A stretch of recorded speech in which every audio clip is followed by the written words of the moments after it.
What's up, guys? Welcome to the video.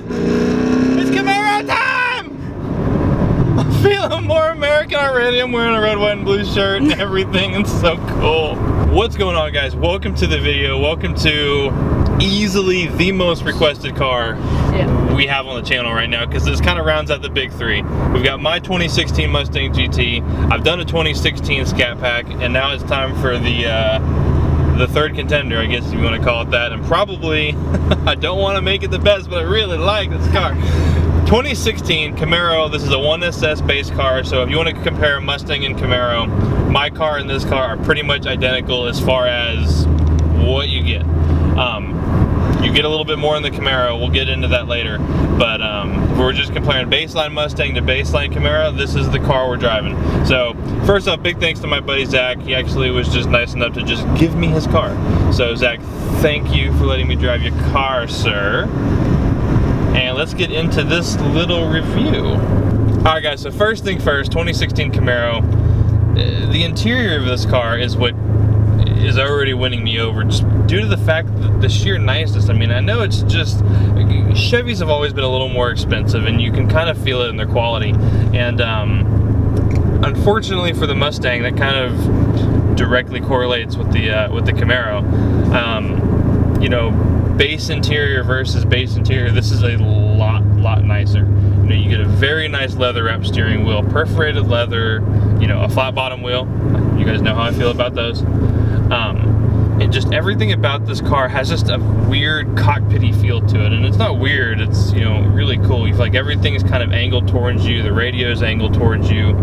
And you know, I like cars that are built with a purpose, and you can feel this car's purpose, and that is to just be a very, very good sports car. And so far it is.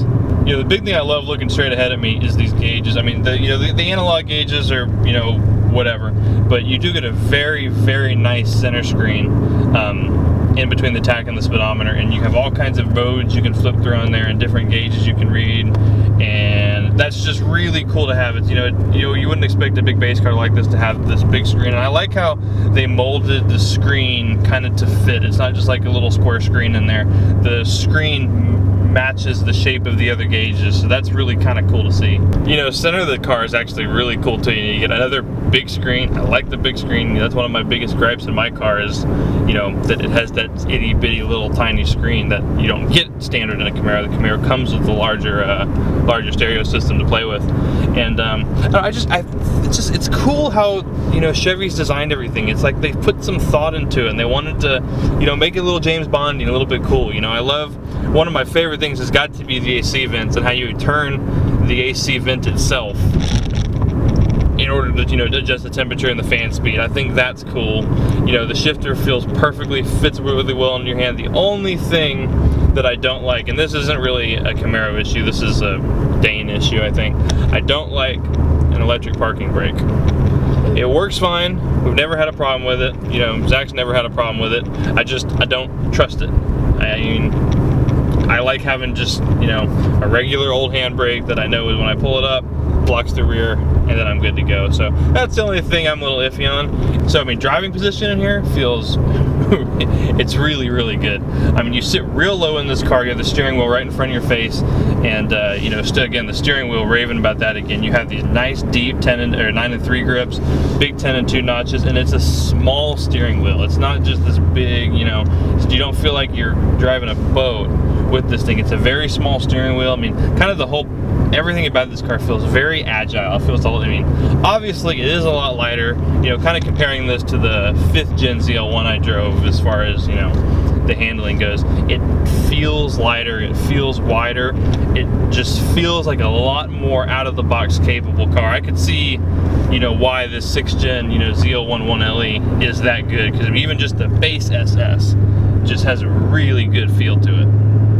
So the exterior of this car is, well, it's where I really kind of struggled originally when this car first came out. The front end I didn't like, the rear end I didn't like. I wasn't a big fan of this car. But as I started to see more, and as obviously it's like anything else, as I started to see him in person, and then when Riley got his, they really started to grow on me. Now that Zach's had his, and I've gotten to play with Zach's for a while now, pretty much since the day he bought it, and so they've really grown on me. I don't think they're as pretty as the Mustang. I feel like the Camaro was maybe designed a little bit more to go fast. I feel like it was designed to be a better car and maybe cut through the air a little bit better, whereas I feel like the Mustang was designed to look prettier. I don't know if that makes sense. I feel like this car was designed with a computer and the Mustang was designed with a pencil. I feel like the Mustang just has a more appealing, I would say, face, but the whole car itself, just again, personal preference for me, I like the way the Mustang looks a little bit better. So, you know, something else that, again, I'm gonna bring it up only because it has them, so somebody might try and use them, is these back seats. Again, they're there. Please, for the love of God, do not try and use them, because you're not going to put anybody in the back seat. And that kind of applies for all of them except the Challenger. I feel like the Challenger is the only two-seat coupe that can put people in the back just because it's so big. But the Camaro, kind of being the smallest of the three, the back seats are definitely, it's, you know, kind of like, it's just a really pretty shelf. And but it's, for a shelf, it's really nice. It's a nice shelf. You know, one complaint that I guess, you know, has come about with the Camaro since its inception, or I guess since its re-inception, the rebirth of it with the 5th gen, was kind of the visibility. Everyone said the visibility was, you know, very small, looked like you were looking through a real thin line, and I didn't really notice it in the ZL1 I drove a whole lot, and I guess I maybe noticed it a little bit in this, but it's not as bad as everybody's been freaking out about.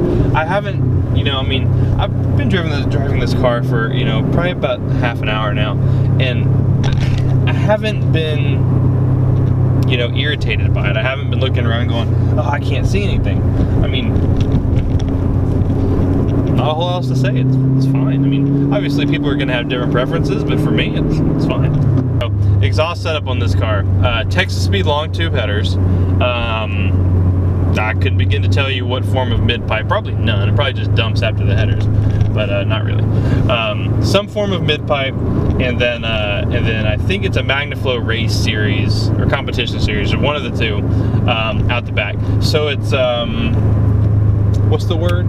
Not quiet, but the other one. Loud. That's the one. It's really loud, y'all. Especially on a cold start. Insert cold start here.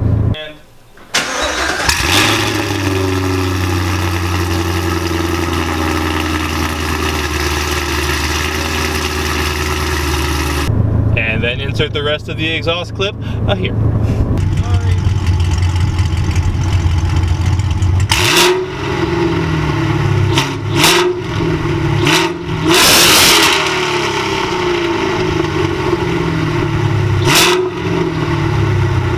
The handling's what's been getting me about these newer cars lately, is especially these new edition muscle cars, how just capable they are despite being so big. I mean, I know this one's lost a little weight. I mean, it's not that much lighter. It's still a big car, and man, it just holds the road so well. I mean, these things are just going to be track monsters now. I mean, with as much power as you can get out of these cars, and just with how well the suspension's set up on them, it's insane at how good these cars are. And base cars now are coming with Brembos, and that's the coolest thing. So, one of my biggest griefs with the 5th gen Camaro was, I guess I just didn't really see the purpose in it. I mean, it was cool that they brought the Camaro back, and I'm complaining about, you know, a little bit older car. I really like this one. But, you know, my biggest complaint about them was always they just didn't have any, you know, soul. They were always just a car. It was always a well-built car, but it was good. I mean, and I guess this is debatable as to whether it was faster than the Mustang or not. I mean, obviously it was faster than a 3-valve, you know. But, you know, once the Coyote came out, it just didn't quite stack up. I mean, obviously, if you mod anything, it'll be faster, but it just always seemed like the Mustang was just a little bit ahead. It was a little bit lighter. You know, the Camaro always kind of handled well, but it was just too heavy, and it never didn't seem like it had any personality to me. It just seemed like, I mean, it was a great car. I mean, the car itself didn't have any issues, and it was designed well, and it looked good, but it just didn't have a soul to me. And that's one thing I feel like Chevy fixed with this car. I feel like this car has a lot of personality to it now. I mean, it's got a presence. You know, when this car pulls up, you know it's pulling up. I'm not just talking about this one because it's really loud. I mean, just the car in general. Just, you know, I'm always talking, you know, hopefully everybody understands me. I'm always harping on about the way a car is supposed to make you feel, and it's supposed to be, you know, an event to drive a car, and this car feels like an event. It feels like you're driving something special. And I'm really, really glad Chevy did this redesign. And I don't know why this car doesn't sell as good as it does. I mean, I know that it's a little more expensive, and that's, you know, a big pull for the Mustang. But, you know, I know that sales for this car, and I think they've gotten better, but I know sales were hurting on this car for a while, and I don't know. I can't really explain to you why sitting right here, because everything that I've noticed about it, I really like. I mean, maybe it's the practicality. There's not a whole lot of that there. And just space inside the cockpit, there's not a whole lot. I mean, sitting in the driver's seat, there's plenty of room. Zach, who owns it, Zach's like 6'3", and he fits in this car just fine. Daily drives it every day. There's plenty of room in here to sit, but as far as like air, there's not that much of it. It's just everything's very tightly wrapped around you. You feel like you're sitting in a very small place. So I could see where there's some ergonomic things that might make people not want to buy this car over, say, a Mustang or a Challenger with a little more room in it. But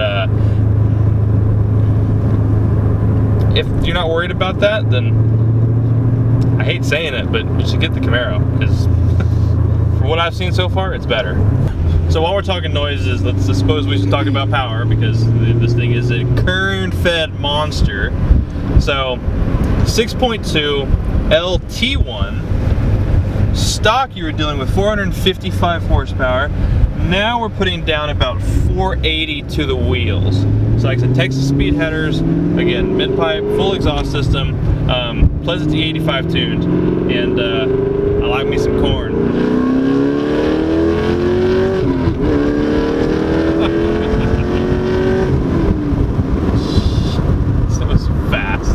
I don't know if you saw it over here. I saw it. It's quick. That was quick. I like it. Let's do it again. Let's get some rev match going up in here. We'll do a little third gear roll on at 45.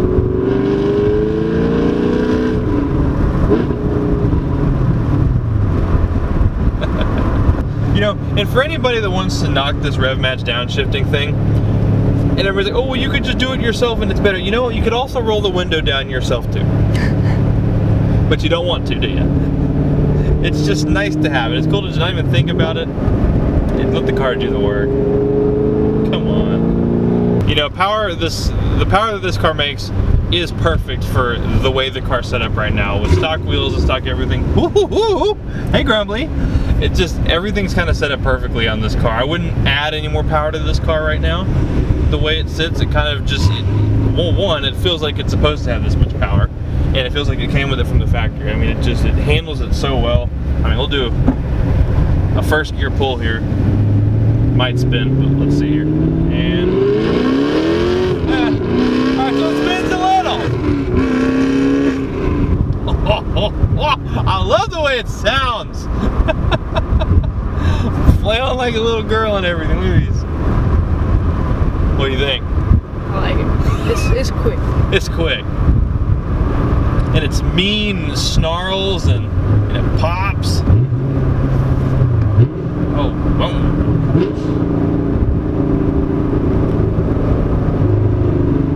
Oh, I love the overrun on it.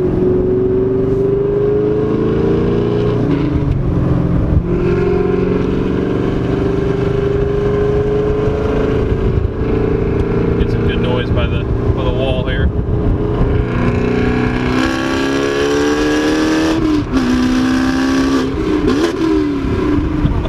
That's that rev match. Sounded good. The only thing I don't like about the rev match is I'm a wiggle shifter. You know when you come out of gear, you like to give it a good little wiggle, and it kind of freaks the car out. You wiggle, and the car's like, I don't know what gear I want to go into, so it just starts going wow, wow, wow, wow, wow, wow. So that's a little annoying, I guess, but something to get used to. All right, guys. All right, let's tie this present up here. So, would I go buy? Would I ever trade my car in on one of these? No. Would I have bought one of these when I bought my S550 if I was shopping for them? Maybe. I mean, a serious maybe. This car is really, really good. You know, I mean, I'm not a brand loyal guy. I mean, I'm not a brand loyal guy. I'm a Mustang loyal guy. I've always loved the Mustang. So for that reason, I probably would have bought a Mustang. But for every other reason, I could have been talked into one of these. This car's really, really good. So, anyways, guys, thank you guys for watching this video. Thank you again to Zach for letting me drive his car, and it's just this beautiful American. Sorry, okay, I'm done. You guys are probably done listening to these all these cringing sounds that I've been making too. So, I'll see you guys in the next video, and you guys take care. Bye-bye.